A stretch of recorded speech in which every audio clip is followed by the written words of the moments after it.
Welcome back to Novel Idea. My name is Dia, and today we are going to be talking about my August pile of possibles. So in the month of August, I am going to be taking place in several events here on BookTube. One is a read-along on AJ Dunn's channel, and it is for Where the Red Fern Grows.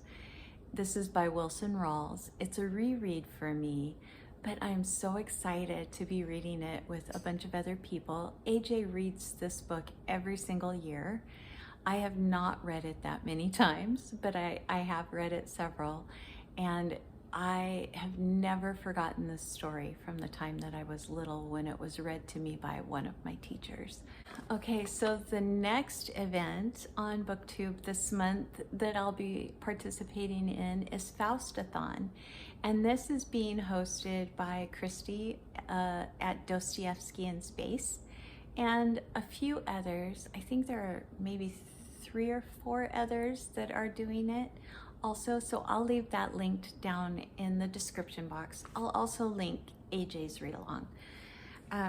But the Faust-a-thon is basically reading one of the main versions of Faust, so either Goethe's or Christopher Marlowe's, sorry.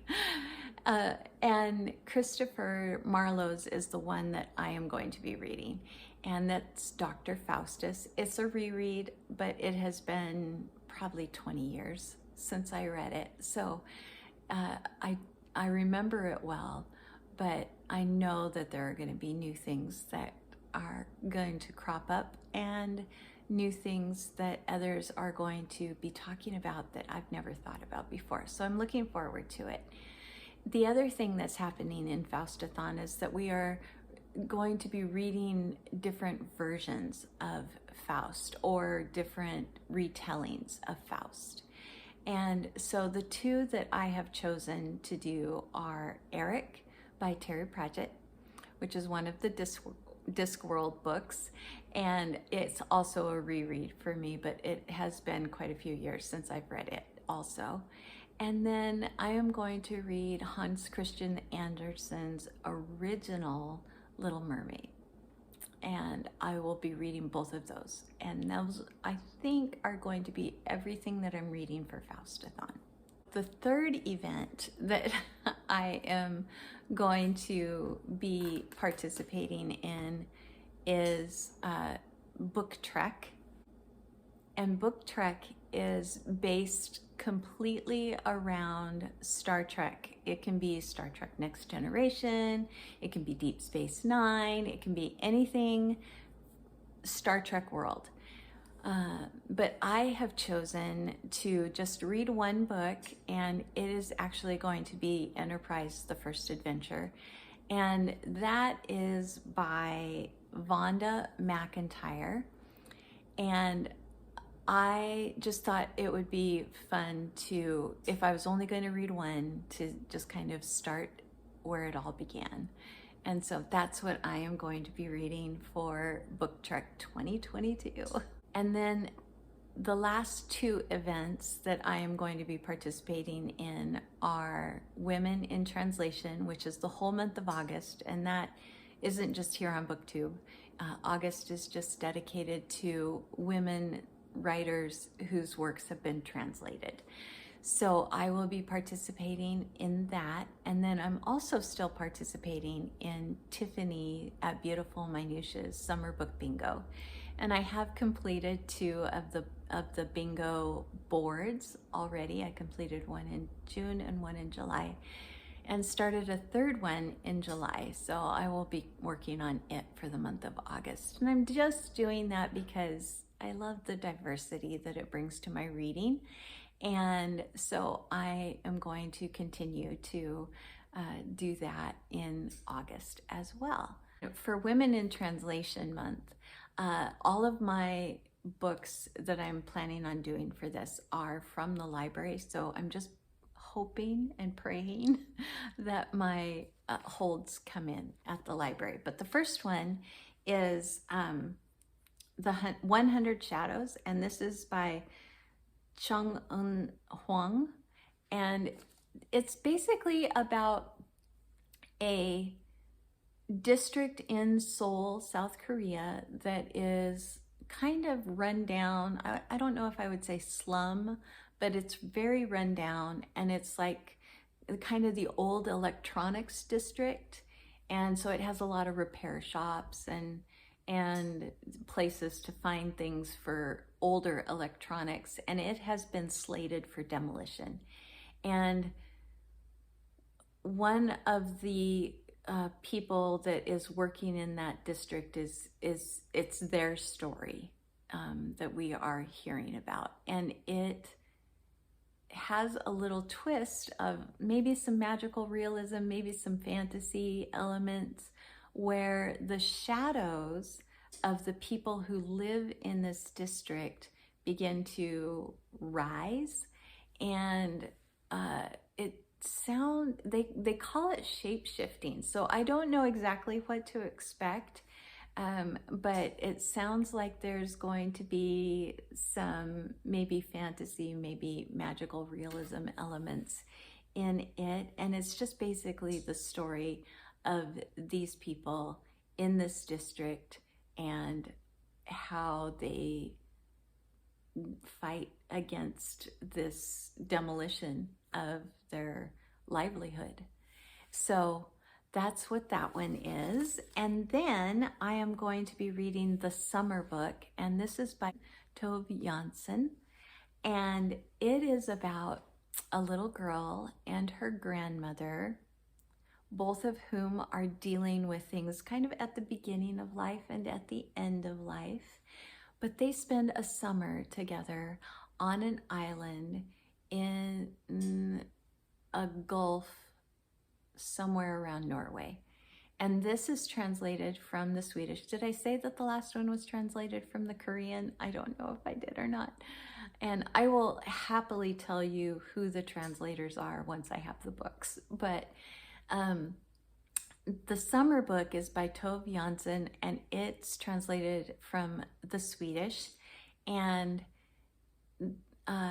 it's just about this summer that they spend together on this island, and kind of what they realize about one another and about what happens at the beginning of life versus the end of life. And it just sounds charming and delightful, and I can't wait to read it. And then the last one sounds kind of silly and maybe a little suspenseful. So it is called An Elderly Lady Cannot Be Crossed.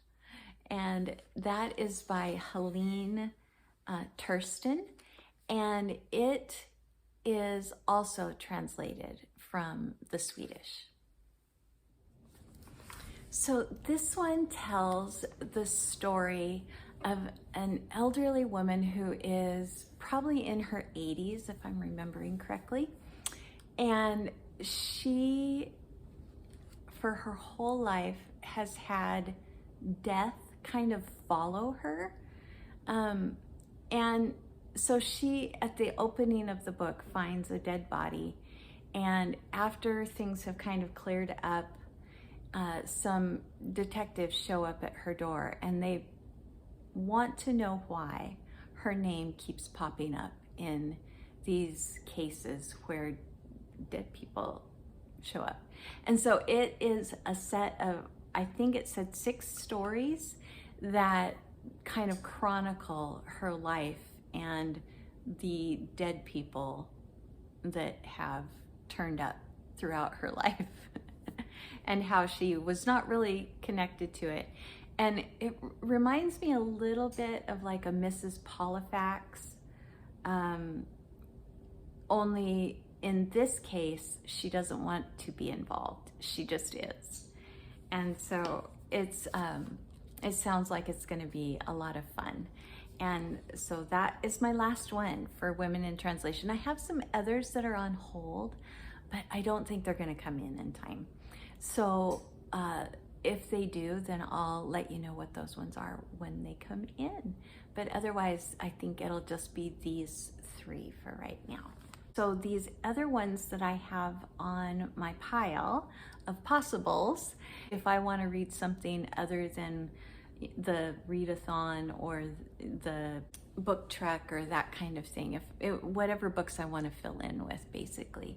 And so the first one is a graphic novel, and this is The Shadows by Zabus and Hippolyte. And I saw Allie at Allison's Pages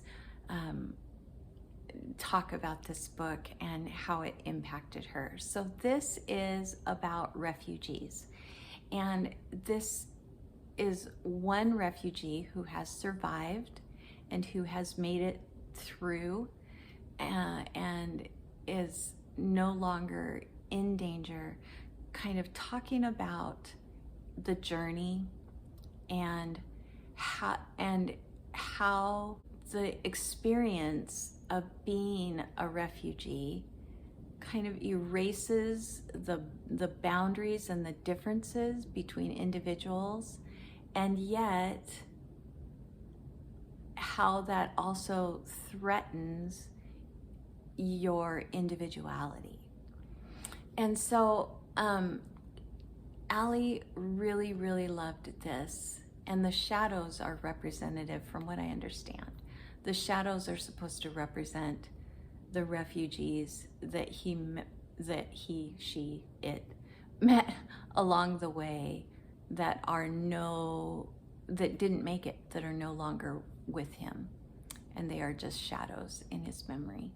So that's what I understand, but I will fill you in more after I read it. So The Shadows by Zabus and Hippolyte. So that's one. And then all these others are library, so I have to go pick them up. One is Highfire, and this is by Eoin Colfer, and it is the story of a vodka drinking swamp dragon who is mad at life because he no longer gets to turn people into filet mignon. It sounds like it's just going to be fun. And there's a human, I think, a human that discovers him in the swamp and kind of makes a deal with him. I'm sure it's going to be funny. It sounds like such a fun premise for a book. I can't wait to read it. I will be reading When Women Were Dragons by Kelly Barnhill.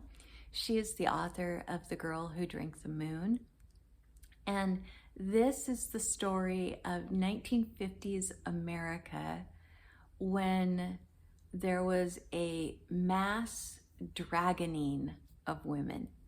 And so it basically is when women literally turned into dragons and kind of challenged their societal norm of where they belong within that society and what they are capable of. And so this just sounds like fun. I don't know if it's something that I'm gonna absolutely love or not, but I really loved The Girl Who Drank the Moon. And so I'm looking forward to reading Kelly Barnhill's newest book. And then I will also be trying to read, if it comes in, this one's not in yet, but I'm hoping, The Daughter of the Moon Goddess by Sue Lynn Tan. And this literally is about just what it says. It's about the daughter of the moon goddess who is trying to rescue her mother because she's actually in captivity. And she's trying to rescue her mother from the celestial emperor, and it's just that story. I've heard mixed things about it, so I'm not sure which side I'm gonna fall on, but I will let you know as soon as I read it.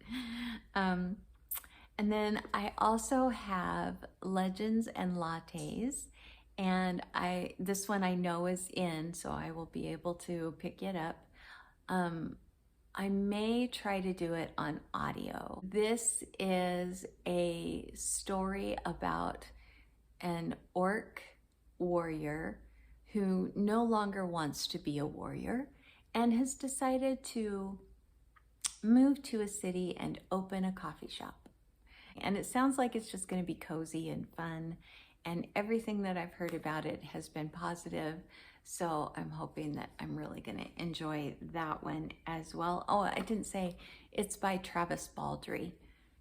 Sorry. And then I'm also going to be reading Maggie Stiefvater's second book in the Raven Boys cycle, and that is The Dream Thieves. And I don't know anything about it. I just know that it's the second book, so I am looking forward to picking it up and going on in the series. And then I also have Silverview, and this is by John Le Carre, and I doubt that I'm saying that correctly, but it is the story of a kind of high-rise executive who decides they don't want to be in that world any longer and moves to a small town on the coast and opens a bookshop, and somehow ends up in the middle of like a CIA, FBI kind of investigation that has to do with the large house on the hill that is in this coastal village. I don't know much else about it other than that. It just sounded intriguing. And I think that's all that I have for this particular August. So yes, that is everything from me, you guys. What are you reading in August? Are you participating in any of these booktube events that are going on? Or if not these ones, what ones are you participating in? Are you reading any of the books that I'm reading if you're participating in any of these events? And I would happily do a buddy read with anybody if they want to. Leave me a comment down below. Maybe if you wanted to leave an emoji and just let me know that you're here, you could leave a dog for where the red fern grows. So yeah, I hope that everybody has a great reading month. Like if you like this video, subscribe if you want to, and I'll see you with a July wrap up really soon. Bye everyone.